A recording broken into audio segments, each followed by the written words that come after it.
Hello, everybody.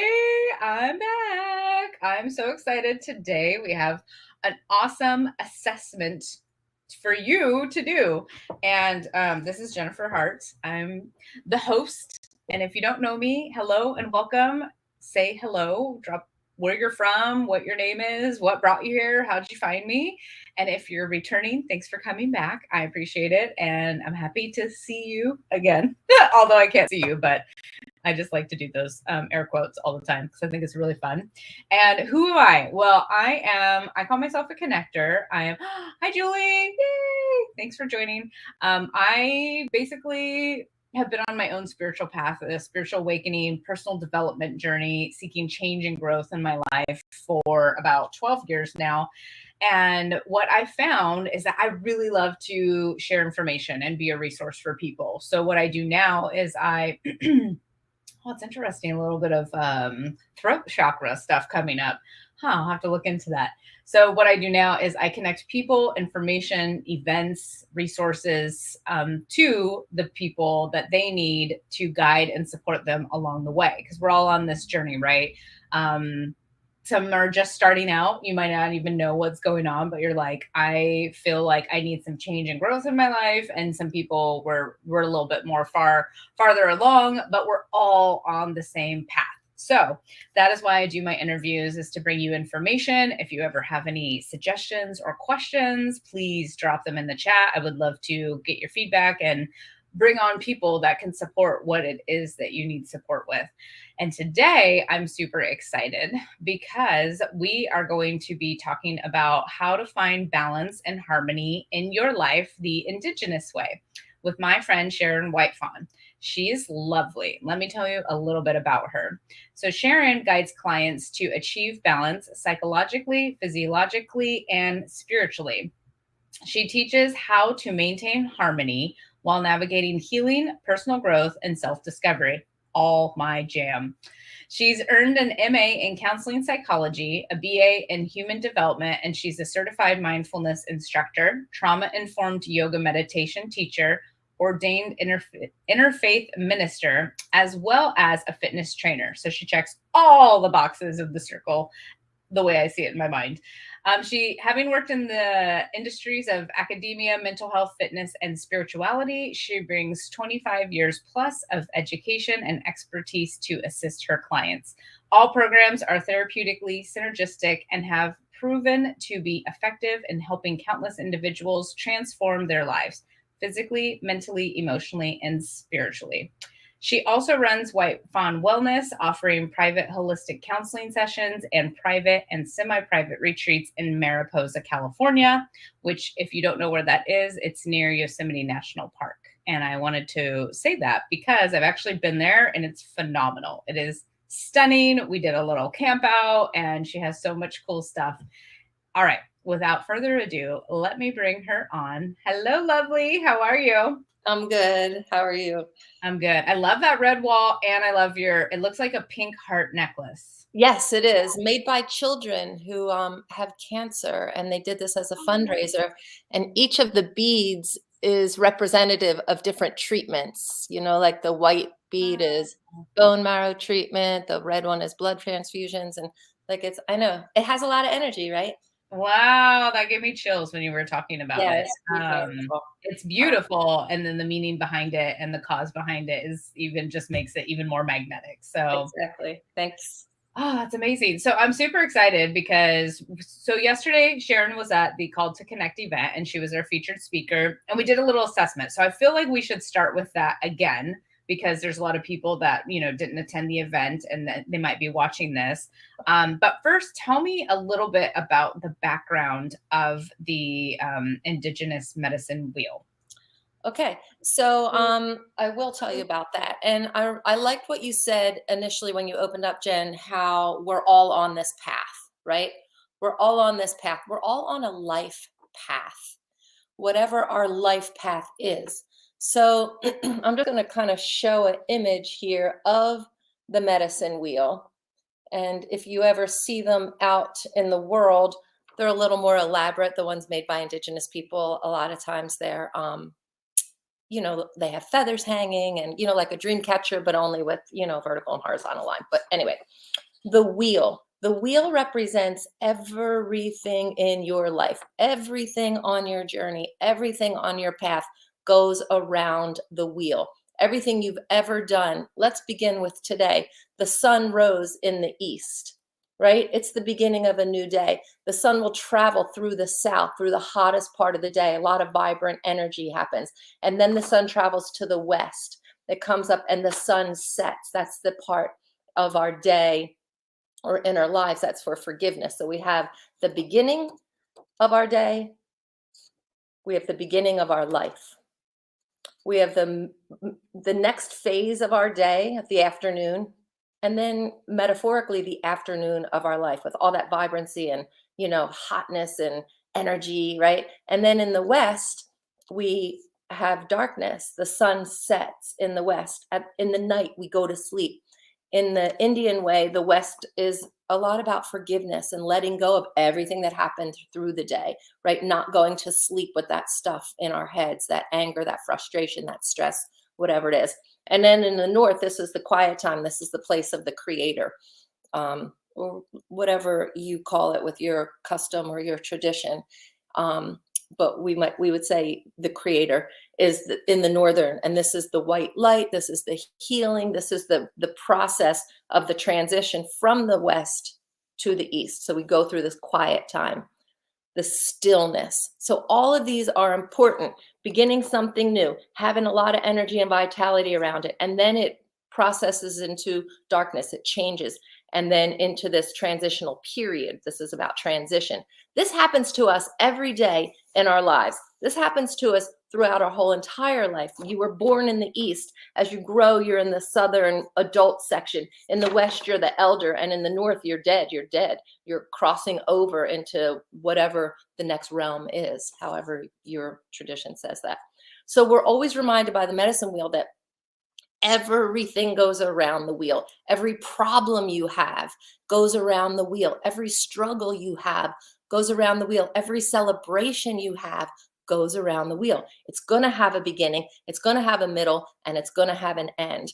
And what trips us up in life and in our society here, at least in America, is that we get attached to this beautiful, wonderful beginning, and then it starts to change. And that's part of our troubles and our struggles and our stresses that we create within ourselves, not recognizing that everything has to go around the wheel.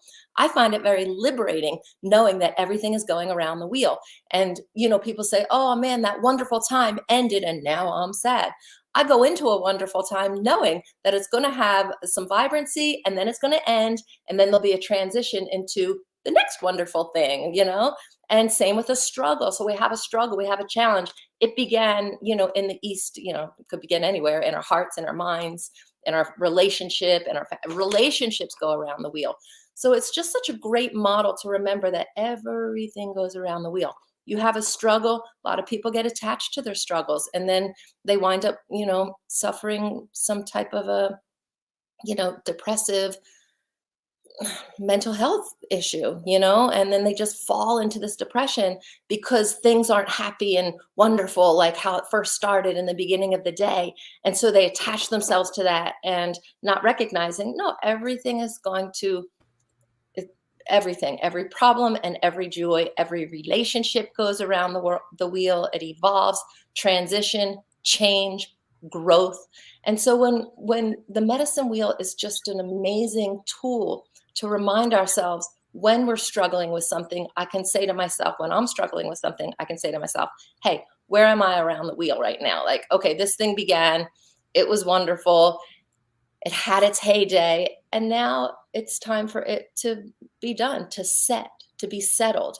And then this transition, that's another thing that a lot of us have difficulty with, is transition. A lot of people, I don't. I love transition. I love change. I'm not the usual person.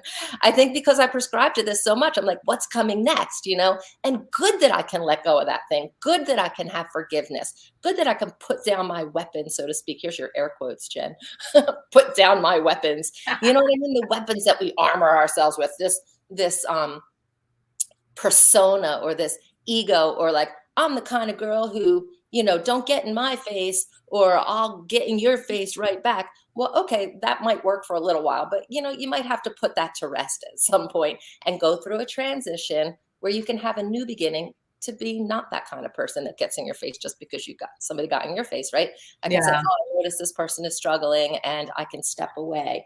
I can take a breath. Maybe I can help this person. Maybe I could have compassion for this person versus before I might have been real triggered to be like, I'll get right back in your face if you get into my face, right? Does that make sense? Absolutely. I love it. And so I totally forgot the part where I always talk about how we know each other and a little bit about you. I'm like, so much. The question that was going through my head is like just a short thing of like, how did you get introduced to this wheel? Because you are actually Native American, right? And I'm that's Native American and I'm also white. My mother is of all European descent. And yes, and my father's Cherokee. And then there's other indigenous tribal stuff within me as well from Mexico and Spain and even India, I think. I had my DNA done and I'm everything. It turns out I'm pretty much everything. that's cool. But I prescribe most to Native American spirituality because, to answer your question as shortly as I can, because it's a long story, grew up in Catholicism, 12 years of Catholicism, never understood it, didn't understand the teachings, and yet I loved going to church, but mostly when nobody was there. Like I liked the space of church. I didn't like the mass. I didn't like the stuff they were saying, but I loved the energy of the church building. Yeah. After the people left. Right. So then I started exploring my Native heritage, as a teenager. And I was just like, I don't know. I really feel like I want some kind of religion. Like at that time, I only knew religion.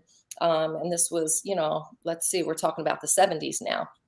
So I started exploring my Native American heritage. Like I always knew I was Indian, but I grew up in Philadelphia. So I didn't have a tribal, daily anything. My mother didn't really instill anything in us other than you're Indian is kind of how, So, and my father had left the family when I was young. So I didn't have that connection just to his father a little bit. Anyways, long story short, started seeking like all types of things, Buddhism, I've studied, which is how I wound up becoming an interfaith minister because I love all of it.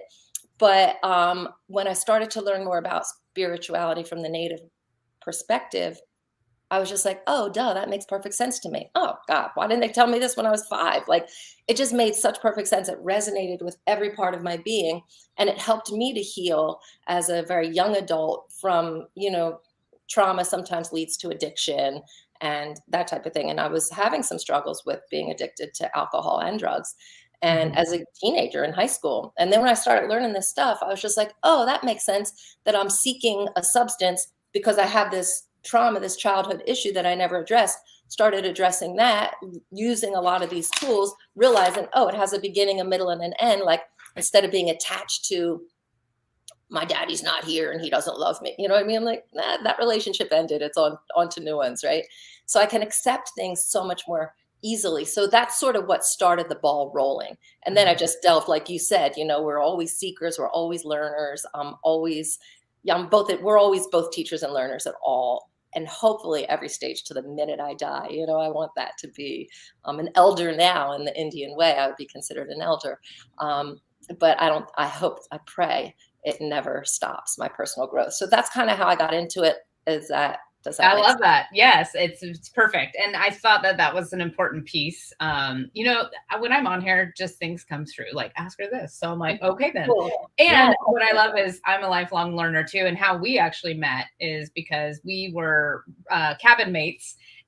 Those are quotes. I just love them. We were cabin mates at a workshop. And we shared a room with 2 other women, and Sharon's just lovely. And so we connected, and we didn't see each other much at the actual event because we were broken up into groups, but we got to reconvene every day. And then we just have kept in touch. And I actually went to your property and I saw how you really incorporate your heritage into your property and your healings and your retreats and stuff. And I love it because this is what really resonated with you as you explored all these things. And I feel like there's a lot of people that are on that path of exploration for themselves. So that's why I also wanted you to share your story, because you said, like, I had some addictions going on because of trauma, and I'm doing a series on trauma right now, and I just don't know that people really realize how much trauma affects them. And what your catalyst was your heritage and exploring it more, and then finding these tools like the medicine wheel, which we're talking about today. So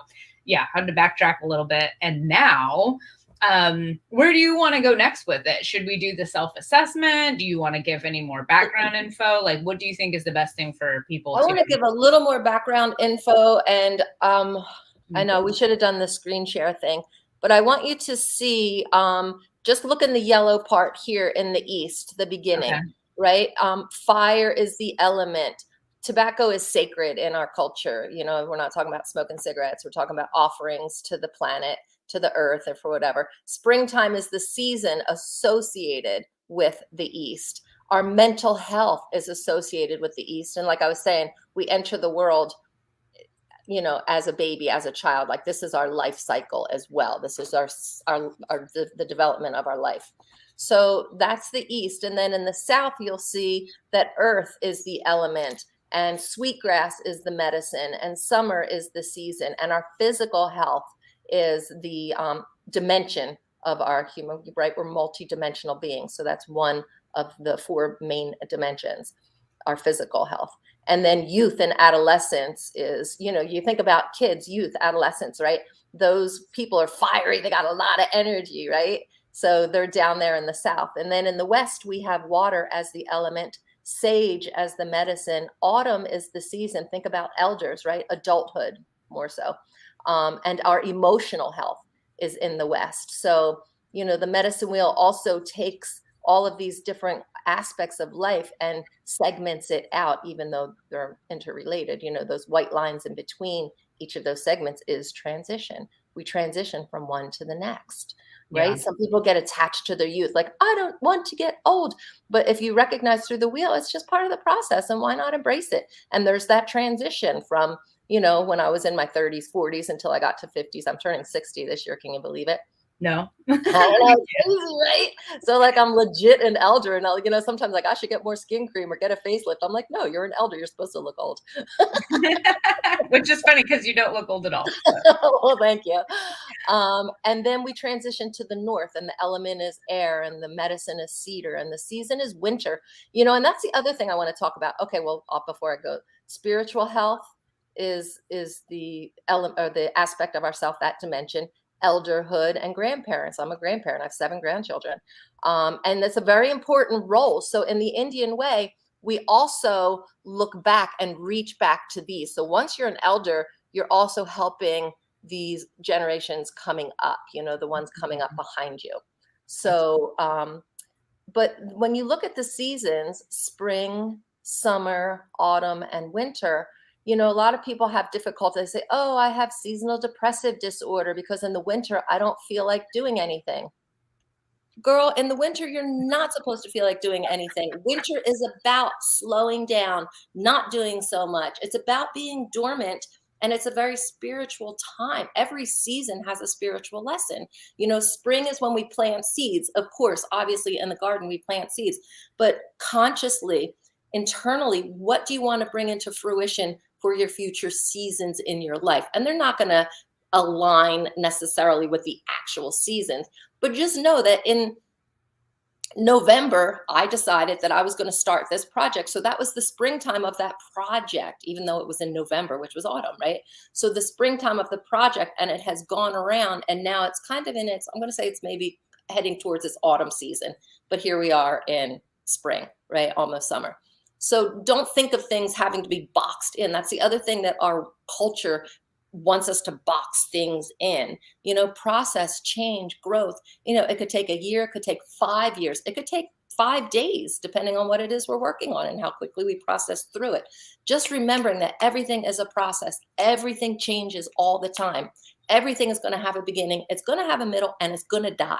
And that's the other thing we don't talk about in our culture is death. Like, oh, it's so terrible, death. It's like, no, death is great because it creates space for new life, for new birth, with a project, with a relationship, with a career, with our personal growth. I mean, you name it, right? With our families. You know what I'm saying, right? Yep. Sorry, I get really passionate about it, and then I forget the question. I love it.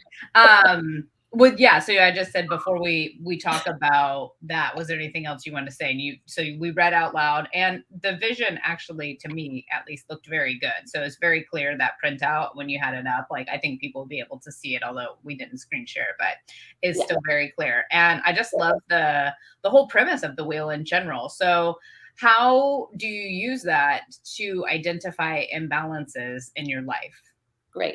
Great question. So I think we asked people to bring pencil and paper. We did not. I can't remember. I did not ask for today, but It's if okay. everybody wants to grab a pencil and a paper as they're watching this, and if they don't have immediate, this is on replay, so they can watch it. Yeah, that's fine.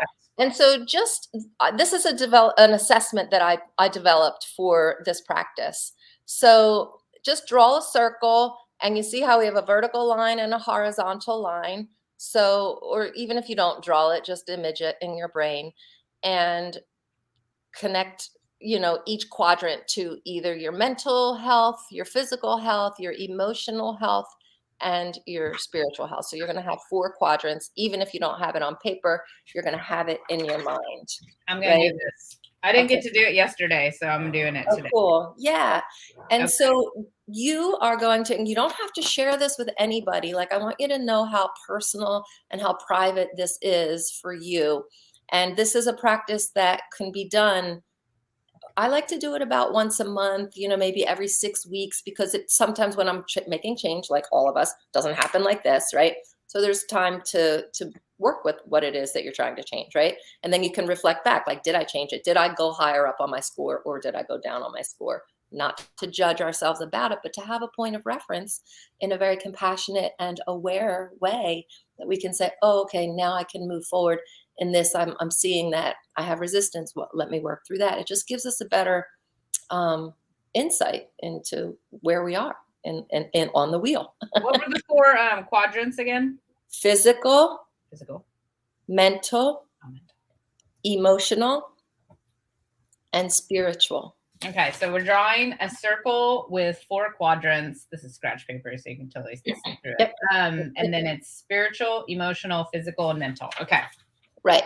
I'm ready. So you're going to score yourself on a Likert scale, 1 to 10, and you'll wind up with a number in each one of those boxes when we're done.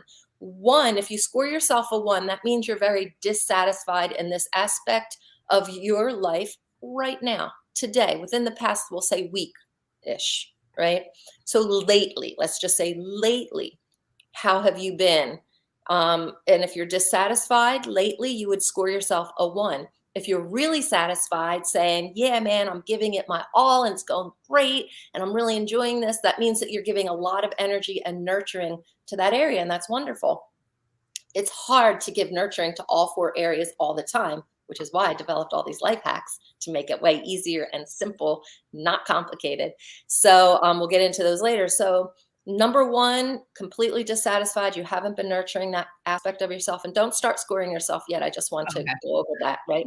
And number 5, we'll say, is moderate-ish, right? Moderately giving attention to that aspect of your life, or that dimension of who you are. And 10 is very satisfied. So now I just want you to close your eyes and just really get settled in, if you will. Just take a few deep breaths and let those shoulders drop down. Breathing, and relaxing.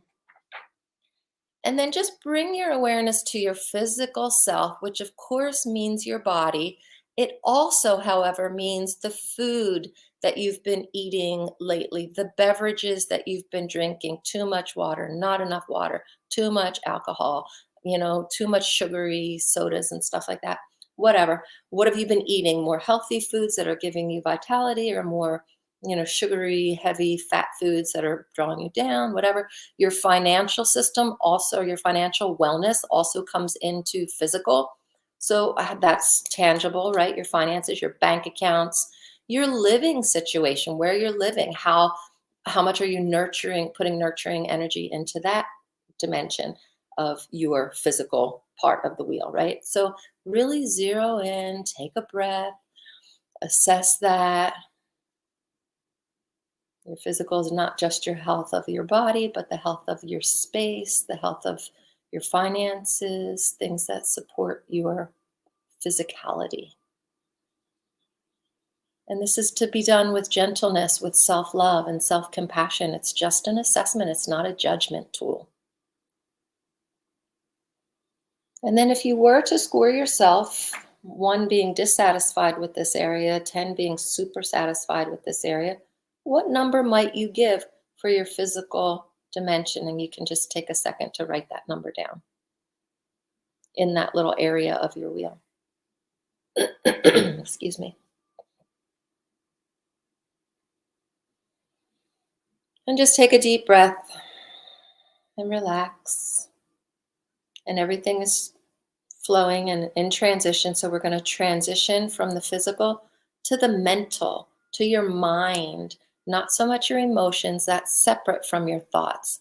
Your mind, your mental is your thoughts. What are you thinking about most of the time? Are you thinking about how terrible things are? Are you thinking about how grateful you are? Are you reading books that support personal growth? Are you reading books that maybe don't have any, that you can't garner something for a better life, let's just say. So the mental component, that aspect of yourself, is what you're thinking, what you're learning, what you're ruminating about. So get connected with that part of your life, your daily living. Excuse me. And in terms of your mental well-being, we'll say, your thoughts about stuff, what you're learning about, how would you rate that? 1, dissatisfied with the things you've been putting into your brain. 10, very satisfied. Like, yeah, I've been reading self-help books. I'm doing this, that, and the other thing. And take a breath. Remember, this is non-judgmental. It's with self-love and self-compassion.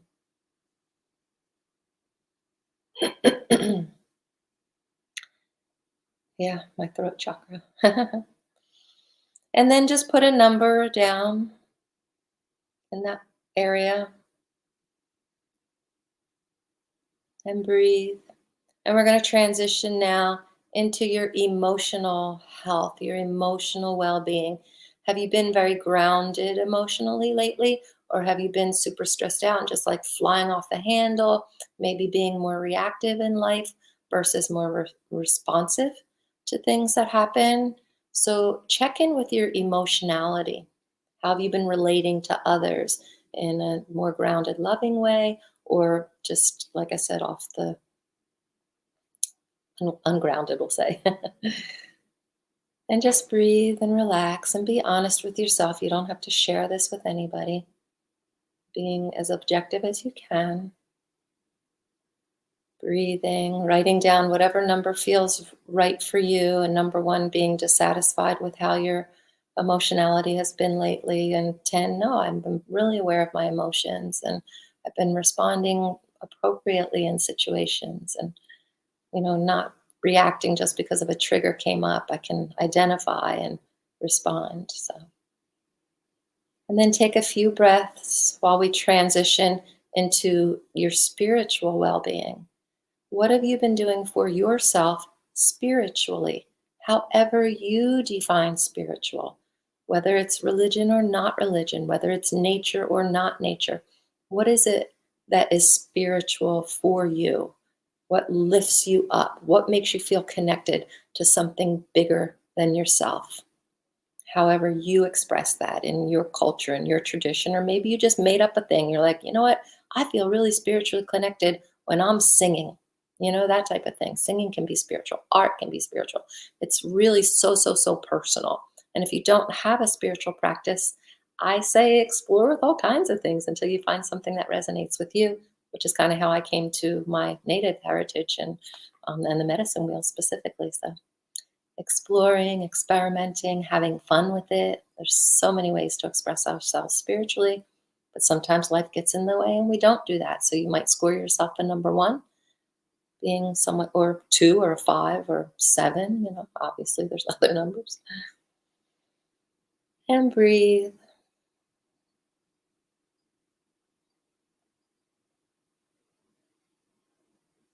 Great work, everybody. So I'm assuming by now everybody has 4 numbers, one for physical, one for mental, one for emotional, and one for spiritual. And now just to help inflate. So the other thing to notice on the wheel, and I'll show this one now up close, if you can see the lines in that wheel are not straight lines. They've got all these little horizontal lines, right? As if they're like, it's almost like a screen or a sieve. So when we work in one area, it travels into the other areas, right? So when I work on my physical health, it's also positively affecting my mental health and my spiritual well-being and my emotional well-being, right? And same when we work in this quadrant in the spiritual, it's positively affecting all the others. So the lines aren't designed to keep things out. They're not walls, they're not fences. They're just so the whole is greater than the sum of its parts, right? So when we work on one area, we enhance all of the other areas. So we're going to focus on the area where you scored yourself the lowest, but not because it's bad and wrong. It's just because that's where we're going to start, and it will help all the other areas as well. So if you have 2 or 3 areas that are low, or 1 or 2, it's okay. Select the one that you scored yourself the lowest for now, because it will positively affect the others. Okay. So that's easy enough to do. Find that lower number, right? Now on your paper, maybe write number 1 to 5, just down, straight down. Kind of like that, if you can see. 1 to 5 with some lines, or you don't even need lines, whatever. That's just the handout. Okay, so 1, 2, 3, 4, 5. Focus in on the number that you scored yourself lowest on. And I want you to write 5 solutions, like 5 things that you can do that will enhance that area. So for example, if you scored yourself low physically, maybe you scored yourself a 3, then maybe you'll write, I don't know, take a walk every day, or join the gym, or I don't know, whatever. You'll know. You just do it. Don't think too much about it on this one, you guys and ladies, guys and gals. Write down real quick 5 different things that you can do to bring up that number. And if you don't get 5, don't worry about it. But I'm going to just give you like 1 minute, because I believe you already know. Your inner wisdom is already guiding you. So 5 solutions to enhance that one area that's depleted on your wheel right now. And remember to be kind with yourself.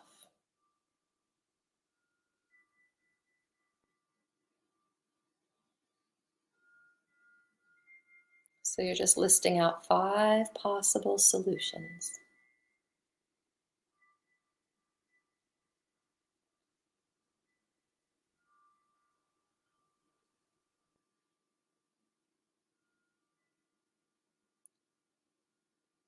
And if you don't get 5, that's fine.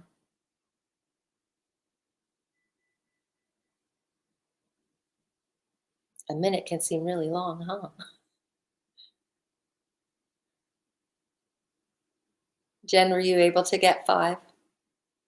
Okay. Oh yeah, I got 5 real fast. Yeah, it's really quick. So I'm going to assume, I'm waiting for the clock to tick 1 more number. It just seems like eternity.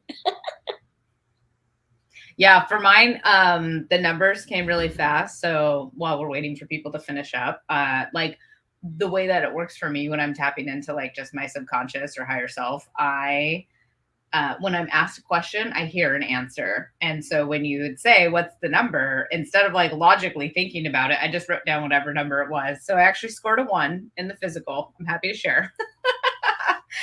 Because that's like all the areas of my life that I'm really working on right now. Which is probably why I came up with 5 solutions really fast. And I'll share those if it's okay. So, you know, while we don't have to share them yet. Oh, okay. I'm assuming pretty much everybody's done. Yeah, I'd say we're probably good. Okay. So I can replay this and pause it. Oh, that's true too. Yeah. Okay. So look at your 5 and cross off the 2 that you're least likely to do. The 2 that are like more challenging, or that might take more time, or the 2 that you're just like, I could do this, but I probably won't be doing that anytime soon. Or it would be a great idea if I did that. The ones that take more time or longer plan. Yeah, something like that. So just immediately cross off 2. The 2 you're least likely to do, or that might be the hardest. Just cross those 2. So now you're left with 3. Okay, look at those 3, and I want you to circle the simplest one. What's the one that's like legitimately the easiest? So like, okay, this is kind of sort of a no-brainer. should have been doing this already kind of deal or whatever, you know. So just circle one of those. The one that's the easiest. Because you guys, life is not that complicated. It really isn't. We can make it really super complicated by getting all up in our head and our logical, rational, whatever brain and attachments to this, that, and the other thing. But it doesn't have to be difficult, is what I'm trying to say. Okay, so now, Jen, if you wanted to share your 5 and then the ones you crossed off and then the one you circled. Okay. So mine was physical / financial / living situation. Those were the notes I took on it. So my solutions are go to the gym, manage my finances more in detail, and that's a long-term project. Drink more water, eat more veggies, and declutter my immediate living space. And then what I did is I crossed off the declutter and the manage the finances, because those are going to be a little bit longer term projects. And it's interesting because when you said pick the one that you can do right now, I was like, well, it should be drink more water. So I circled drink more water. But then when I checked in, I'm like, the easiest one is actually just to show up and go to the gym, because I've been trying to drink more water. I have a gallon pitcher right here. Here's my proactiveness. And every day I only get to half. And so I'm like, the easiest thing is to show up to the gym. So I did start back to the gym this morning. I found an accountability buddy and we went to the 6 a.m. gym class. And that's easy. All I have to, the hardest part of that is just getting out of bed. And I told her, I said, text me when you wake up, because if I know you're up and you're going, then I will get up and go. Cool. So, yeah, so super cool. Awesome. Okay, that's great. And that's a great example. Thank you for sharing your 5 so that people can see and how you came to that conclusion, right? So now, and you already started at the gym, so this will actually be easier probably for you, because it'll be more real, more kinesthetically, you had the experience already.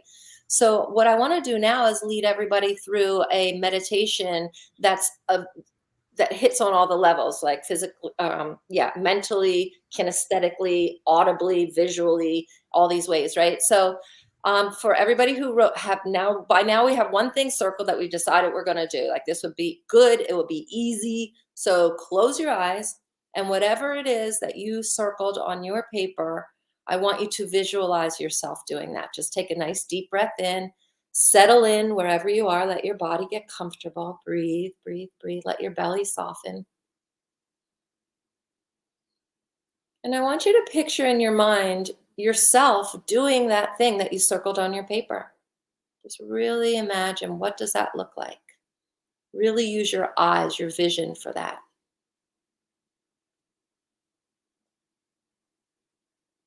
I often imagine the inside of the back of my forehead is a movie screen, and then I project onto that movie screen. I don't know if that's helpful, but we all visualize in different ways, but that's one way. But really see yourself doing that. Just watch it like a movie at first. You're watching it. Oh, that's what it looks like. Me doing that thing that I circled on the paper. Me doing that. Now let it shift down into how good it feels. What emotion comes for you when you're watching yourself do that? And connect with the emotion of yourself actually doing that. Actually doing it. And breathe into your softened belly. Shift your focus to things that you might hear while you're doing that. What do you hear? What do you hear yourself saying? Maybe your own self-talk. What do you hear other people saying? You know, maybe at the gym, we'll use Jen's for an example, like, oh, you can do it. You know, things that an instructor might say that's encouraging. These are things that you could be hearing. Your own self-talk. The sounds of the gym, I'll just be using Jen's example. The sounds of weights clanging. The sounds of people saying, you did a great job today. Whatever they might be. Think of the things that you might hear. So visually, you have that image. You created that movie. Kinesthetically, now you're feeling what that feels like to do that. You're hearing what it sounds like. Connect that. Notice what you're thinking about it, you know? What kind of thoughts, what kind of new thoughts come in? Like, I'm healthy, I'm taking better physical care of myself. That could be a new thought. I'm proud of myself. That could be a new thought. I'm one empowered, badass woman. That could be a new thought. What types of things are you thinking? Thinking about that workout tomorrow. Tomorrow I'm going to use the heavier poundage dumbbell than I did the day before. I'm thinking about that. So what kind of thoughts? So we're infusing the mental dimension of who we are with this new thought.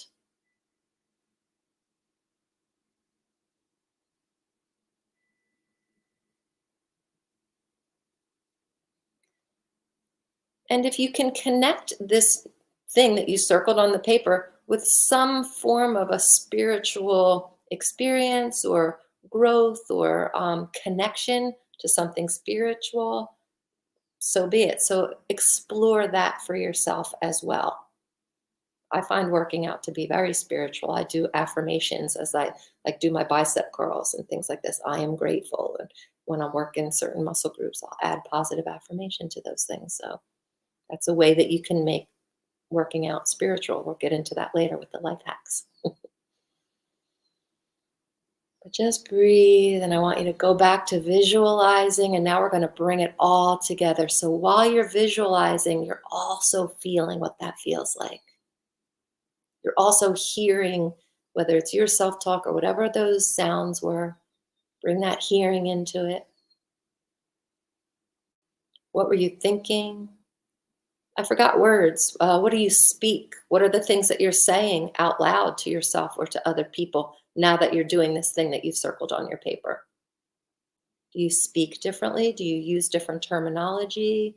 Are you saying different things now? Let's add that into the mix. And I want you to bring all of that together. So no longer is it a movie, but it's actually you. It's what you're doing. Imagine yourself already doing that. Already thinking those thoughts. You know what they are. Put it in there. Already speaking those words. You're hearing those sounds or whatever it is that you hear doing that thing you circled on your paper. There may be a spiritual connection to that. Explore that. And then imagine your body right now immersed in all of that, in that living, moving movie. Just immerse yourself in and let it soak in as if your body is a sponge and you're soaking in the thoughts and the feelings and the visualization and the words and that spiritual, perhaps, component to it. Imagine you're a sponge now and you're breathing all of that in. Inhale, breathe it in, soak it up, soak it up, soak it up, soak it up. And as you exhale, just let it cascade down around your body, through your consciousness, into your cells, into the marrow of your bones, into the neurons of your brain. Breathing in, soaking in all of that information. Maybe hold it for a second or two or four.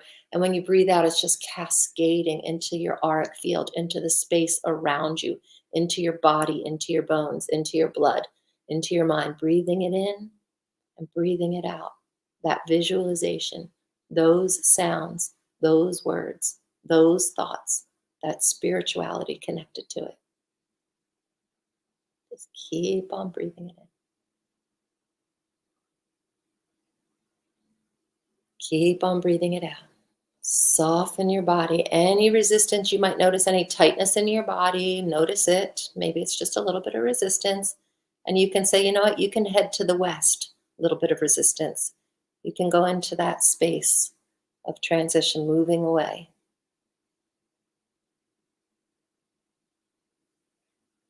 And then in your mind's eye, turn to the east. Imagine you're facing the rising sun. This is the new beginning.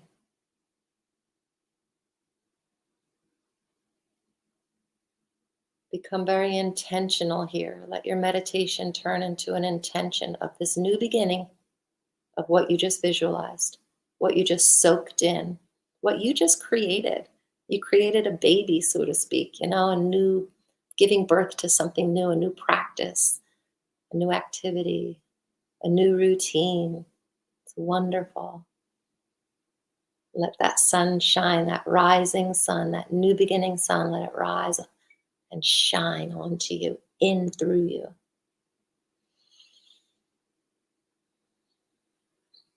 And then when you're ready, just kind of roll your shoulders and move your fingers and toes and let it circulate through your body.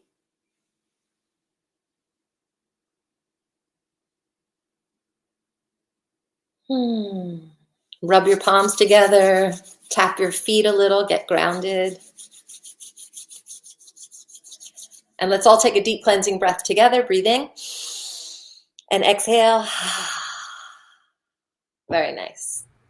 Very nice. Oh my gosh, amazing. I love that we gave my examples of the gym. And I would love to hear if people are doing this exercise either on the replay, like what, if you want to share, if you feel compelled to share, what was your solution that you came up with for the meditation? And if anything came through, like any breakthroughs or takeaways, like we'd love to hear them in the comments. So send us a comment.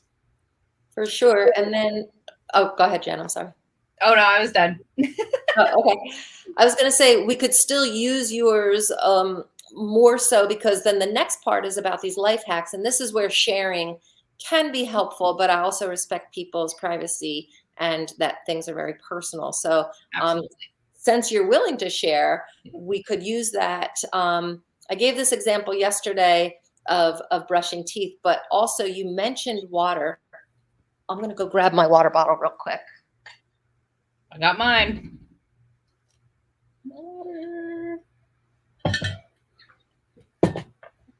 Okay. So I too drink a gallon of water a day. I actually drink a gallon of water a day. And I start with 32 ounces. So I already drank one of these already this morning. It's the very first thing I do when I wake up. So I'll share this with you because drinking water was something that you were talking about. And it's super important for every reason. But we have, we're energy beings, right? We're energy. And so we have energy within us, positive, negative, whatever. I don't want to get into that, but we can transmute our energy, right? When we're in a setting and there's people there and everybody's energy is low, maybe you're the one that brings in the light. You know what I mean? You're just like, hey, everybody, right? And we bring that energy to that space, right? That's just one example. So with our water, we can also bring an energy to it. So this might help you with your water, Jen. So I do it in smaller doses. I fill this up 4 times. So I did mine already. As soon as I wake up, I drink 32 ounces. And this is how I do it. And this is what helps me to do it. And this is how this Nalgene, I almost always drink out of my Nalgene bottle. Like I'll drink glasses when I'm out, whatever. But I'll bring this into restaurants because I have 4 of these at 4 that I'm drinking per day. So my first one, as soon as I wake up, the second one before noon, and then the other 2 from noon until not past 7 p.m. because then I'm peeing all night long. Yeah, that's what I remember, to drink all the water at the nighttime. And then I'm like, I'm going to be up all night drinking water or peeing. Yeah. Right. So what I do is very first thing in the morning, I use the smaller bottle and then I charge it. You know what I mean? I'm like, okay, here's my intention for this day. I just want to be peaceful. I want to be balanced. I want to be kind. I want to be loving. I want to be compassionate. Like I want to be all of these things. Do I succeed all the time? I don't know. And then I take the lid off of it, right? And then I turn to the east. I face the east at my house. It's a beautiful setting. There's a mountain right there, and the sun is literally rising above it because I do it in the first. So I face the east. And so I do my prayer, but everybody's is going to be different. You could just face the east and just drink your water, but I'll drink it. And while I'm drinking it in my mind, I'm saying, Archangel Raphael, thank you for healing my body and soul. Or not, I say body and mind to the east, right? And I'll drink a little bit, whatever. And then I'll just slowly turn to the south and I'll say, Archangel Michael, thank you for protecting my body and soul. And I'll just drink it. And I'm not guzzling. I'm not drinking fast. Sometimes I'll take a little break. And then I'll turn to the west and I'll say, Archangel Gabriel, thank you for purifying my body and my spirit. And then I turn to the north and I say, thank you, Creator, for shining your light through me and making me a vessel to shine that light outward. right? And so I make it a spiritual thing. So I'm doing something physical for my body, super healthy to be drinking water, all day long. But this way I get my first quart in, and it's a spiritual practice. So do you see how I'm addressing two aspects of myself, and it shifts my mental, where I'm at mentally, and it makes me feel good. So you see on all four of the medicine wheel quadrants are addressed just by drinking water first thing in the morning. So that's a life hack. That's one of my life hacks, because I want to drink water. I also want to be spiritual. I also want to be mentally and emotionally well. And I can do that in, honest to God, I think it might take me 3 minutes to I'm drink like, it. can I get that in a recorded meditation form? And then I just play it and then I do the action in my little chair where I spin around like I did. I would totally do that for you. Oh my I would gosh, love I would love that. I would Yeah, seriously love I that. would definitely do that with you. Yeah, and then you can record it, and if you want to share it, that'd be fine too. I should do a YouTube video of that, huh? Yes, you should. I do have a YouTube video. I don't know if people know that. I have a YouTube channel, and I have some of these things. I have the water one in there. Not exactly the way I just shared it this way, but I talk about water and the importance of it and how it can be spiritual. So then it makes it like it's not a chore. It's not like, oh man, I got to drink a gallon of water before I go to bed. It's a beautiful, wonderful life hack that's going to help me physically, mentally, emotionally, and spiritually. Like, dude, can it get any easier? Well, who doesn't love multitasking? That's what these life hacks are. They're multitasking. Yeah, So it's like putting everything into one. And I want to share. So Julie, who's been with us, thank you, Julie. She said that hers was also physical, and after or during the meditation, her piece was to drink more water, and she was visualizing it when you did that, and she said it made her body feel better. So I love that she got some tangible results immediately. yay, Julie. Yeah, Thank yeah, you for sharing that. yeah. Thank you. Super awesome. Yeah. And maybe that's why I felt the need to get up, and I'm a very intuitive, as you know. Yeah. And I did. I was like, no, go get that water bottle and do that thing. I was like, okay, fine, I'll do it. Even though I Yeah, was going because to you do it. hadn't seen her comment, and her comment was that she picked water, and that was one of mine.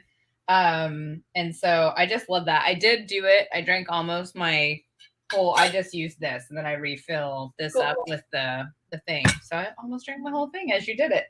See? I know, and it's that easy and it's that powerful. If I don't do it for some reason, which is rare that I don't do it, but if I don't do it, I feel weird. It's like, and then I have to stop. Like after a while, Yeah. yeah, it becomes a habit. So my Nalgene bottle now is a positive trigger. I carry it with me all day long. I don't do that 4-direction prayer all day long, but every time I could be having a conversation with you, and I stop and I take a breath, and then it's just like, blessings. I might just say blessings or Yeah. peace, just in my head silently. Nobody knows. So all day long, I'm recharging myself with that same energy that I started my morning with, because this now is a positive trigger. My toothbrush is another positive trigger. So depending on what you all had written that you wanted to do, it's different for all of us. Here's the life hack format, I'll say, because I can't get into everybody's life hacks, but I help people with this too, like really whittling down and finding the super specific thing that's going to work for you, right? So it just depends on something that you do every day, right? So identify something, like some people might actually do laundry every day, or they might wash dishes every day. Of course, we brush our teeth every day. I explained the teeth brushing one yesterday, so I want to use a different one today. So let's just say, does everybody wash dishes every day, or am I the only one? I love washing dishes. I guess it just depends. Like, Right. Okay. I'll just use washing dishes as an example. Okay. So where my kitchen sink is, there's a window. On my window, I have 2 Post-it notes right now, and both of them have positive affirmations of things that I'm reminding myself of, right? One is that I am protected, right? I want to remind myself I'm protected. That reminds me of my spirit guides, ascended masters, my ancestors, angels, archangels, whatever, So that's one thing I need to remind myself. Because of my early childhood traumas, I notice that I often feel unsafe, right? So I can connect these unsafe feelings that can make me trigger where I'm going to get in your face if you even try to attack, right? I had to really work on that energy and attitude and reaction in me. If even somebody remotely, like, even if they just like pick their hand up to swat a fly, I'm like, don't you try to hit me. They're like, I was swatting a fly. You know what I mean? Like how we react when we're not aware. So I'm aware of that now, but it doesn't stop the amygdala from fight and flight because it's conditioned, right? So I'm working on creating new neural pathways and that I am protected and I am safe. So that's what I have on my window while I wash dishes. I'm chanting that to myself the whole time. I'm washing dishes anyway. I could be thinking, man, so and so didn't clean up after themselves, or why did that person say that thing today? And why, I don't know, the things that we can focus on that could be negative, right? So instead, I have the post-it note right in front of my window, on the window, and I'm washing my dishes, washing my dishes. And so there's, to me, that's a life hack. I'm rewiring my brain while I'm doing something I have to do anyway. I gotta wash the dishes. And I can't say that I always loved washing dishes, but now I love washing dishes. Like, I literally wash dishes in a completely different way. I used to break vacuum cleaners. I don't love housework. Don't get me wrong. I'm not like, I love housework. I'm not that person. And so I was going through, I think at one year, it was probably 4 vacuum cleaners in a year that I broke. And it took me like by the 3rd one or the 4th one that I was just like, it must be something I'm doing. And it was true. I was vacuuming like, God damn, I hate vacuuming like this, right? Bitching and moaning the whole time, right? And then I was just like, vacuums are expensive and I don't want to have to keep buying them every couple months. So I changed my attitude. Now when I vacuum, it's like, I'm grateful that I have a floor to vacuum at all. I'm grateful that I have halfway decent carpets. I'm grateful that I have this vacuum cleaner because otherwise this rug would look terrible, that kind of stuff. And I just shifted. So now vacuuming to me is a gratitude practice. Do you see what I'm saying? So there's It's so so many. funny with the vacuum. What came through for me was also like a cleaning practice. Like, I'm sucking up anything that's no longer serving me in my life. And then you can imagine a cord off of the vacuum going down to the core of the earth. And so I was like, oh, that's interesting. So I felt like I should share that because it's like, this thought, this belief, these feelings, like I'm sucking it up and I'm letting it go. Like, and your body's moving with it too. Like, I mean, that's how I vacuum. I'm like in it, you know what I mean? Yeah, So that's cool. exactly. Yeah, great point. I have another one for when we are eliminating our bowels in the morning, right? So Mhm. most people have a bowel movement in the morning or at some point of the day, whenever it is. I don't care when you do it. It's different for everybody. But whenever that happens, same kind of deal. You could think about what kind of shit you're holding on to, pardon my language, right? What kind of shit am I holding on to from yesterday or last week or last year or from when I was 9? Right? What kind of shit? And so then I really imagine that. I'm just like, no, I'm just going to get this out, right? Like kind of similar to what you're saying, right? I mean, it I love sounds it. but we're doing this anyway. So why Yeah. not take that opportunity? Because yeah, it'd be great if we could go to the gym every day. And it'd be great if we could also take a yoga class every day and then also take a meditation class every day and then go to that spiritual site. Like for me, it's hiking. It'd be great if I could go hiking in Yosemite today. But there's not that many hours in the day and we have other things that we have to do. And these other things that we have to do are also important, right? Mhm. So why not layer it? So these are, I call them maxification activities. And, I have them for driving, from walking from your front door to your car, everything to literally brushing your teeth, going to the bathroom in the morning. So after you get the shit out, so to speak, here, so there's air quotes, right? You get your shit out. Then the paper, and it's kind of disgusting. People don't talk about this, but I don't care. I Then you love use it. the paper and you're wiping away any residue of the shit, the metaphoric shit and the physical shit. And then when you washing your hands, right, you're cleansing yourself. And that's an Eastern, right? That's the East, facing the East. Washing your hands could be similar to facing the East. It's the new beginning. It's my new beginning. I got rid of that shit. I cleansed myself, got rid of the residue, new beginning. And now we can move forward in our day without holding on to the shit from yesterday. I love that. And I love that people don't, yeah, you're right. Like a lot of people don't talk about this, but we all do it. And I'm like, I'm pro normalizing talking about your poop because it's something that a lot of people actually struggle with too.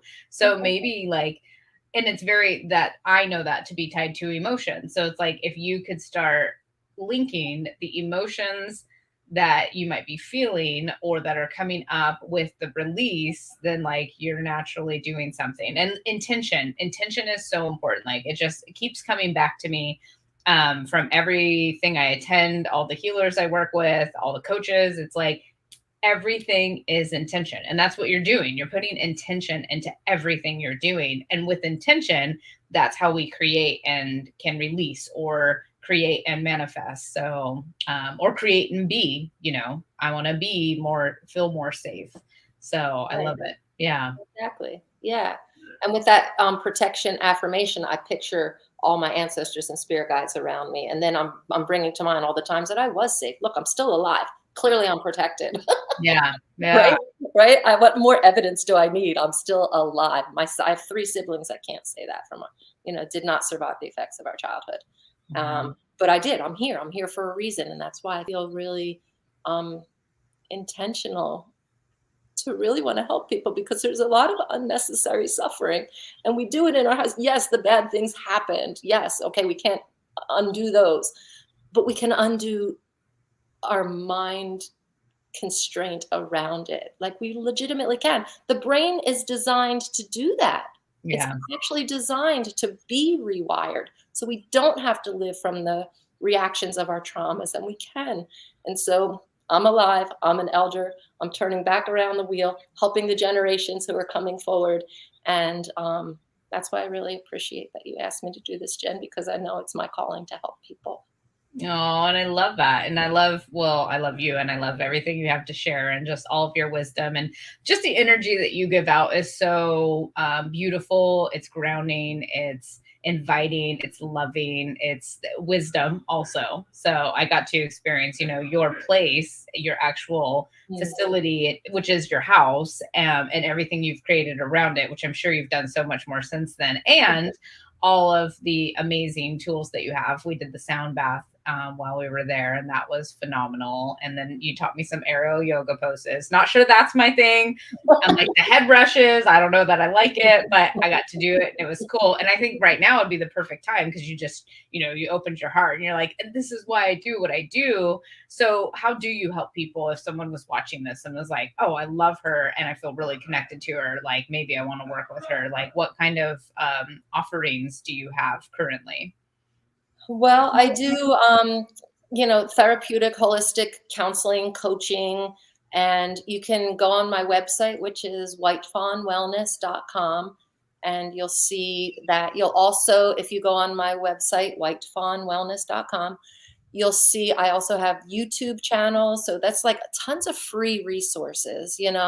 My counseling, of course, that's a service that I pay for, and I work very individually with whatever your unique circumstances are, and what your personal goals are, and super effective stuff. These tools are really helpful, and plus intuitively, whatever. I won't go on to that, but you'll see. I have podcasts on the website that you can click on, all kinds of different topics, but all having to do with wellness, the wisdom of wellness, and lots of Yeah. different. And they're short. I make them really short because, again, I feel like people are just so busy. So like maybe 10 minutes. They're really simple to listen to. I don't go on and on the way I do here in this, going on and You're on. passionate about it.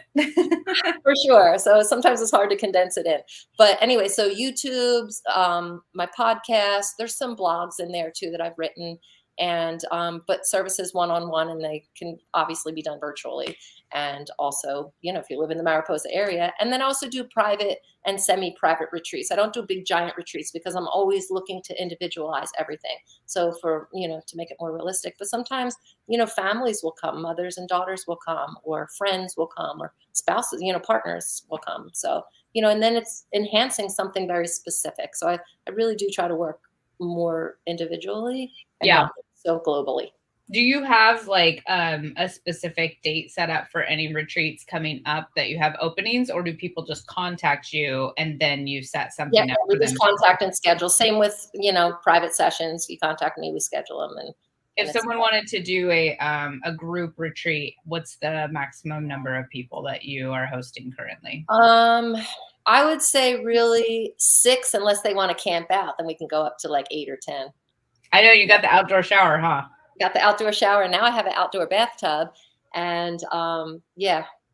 I have, so I'll share this. So when I was in Italy, I had to use an outdoor shower, and it was actually really liberating. Like, I was like, okay, this is really, really out of my comfort zone, but I'm for it. Like, this is what I wanted. So I'm like outside naked taking showers, and I'm like, okay, the people in the house can see me. And I'm just like, what? We're all naked. Like, we came here naked, and like, we make it so weird that we're naked. And then when I was like driving one day on the street, I was like, wow, you can see the shower from the street. And I was just like, whatever. Like, and so, you know, it really like liberated me. I loved the feeling of it. It was so cool to just be in nature showering. And Yeah. when I saw your shower, it's more a little bit private in the back It's of super your house. private. Nobody's going to see you back there. Yeah, but like just that alone was an amazing experience. And then when I went to the beaches, I did the naked thing there too, because I was just like, you only live once, you know what I mean? But like just that power of it, like that's what I don't know why. Like that's what I remember seeing that shower and being like, I'll come back here and take a shower there. Like I miss showering outside and just Yeah. being free. And yeah, there's just something really amazing about it. And then what else? Yeah, you have these like glamping tents. We stayed in the glamping tent, and then you have rooms inside the house as well. And how big is your property? It's really, really big. There's 23 and a half acres here of sacred land. You know, it's, yeah, it's super sacred. High, it's healing land. I mean, I didn't do anything to it. It's just what it is. And people Yeah. come here and they just heal. Sometimes I don't have to say anything. I'm like, just go sit on that rock, and then and it's Yeah, just it is. healing It land. was beautiful. And what else? There was one other thing. Oh, the digital detox. So I remember that was like the digital detox weekend retreat is that idea that you were playing with at the time. And I thought that that was like phenomenal. So I just wanted to mention it because it's like we get so caught up in our phones and stuff, and just we are addicted to it. It's naturally addicting. It has become such a part of our lives. And when you are able to detox from it and just be in nature, like wow, like the benefits of that. And I think you have done some of those, haven't you? I Or have, yes, for sure.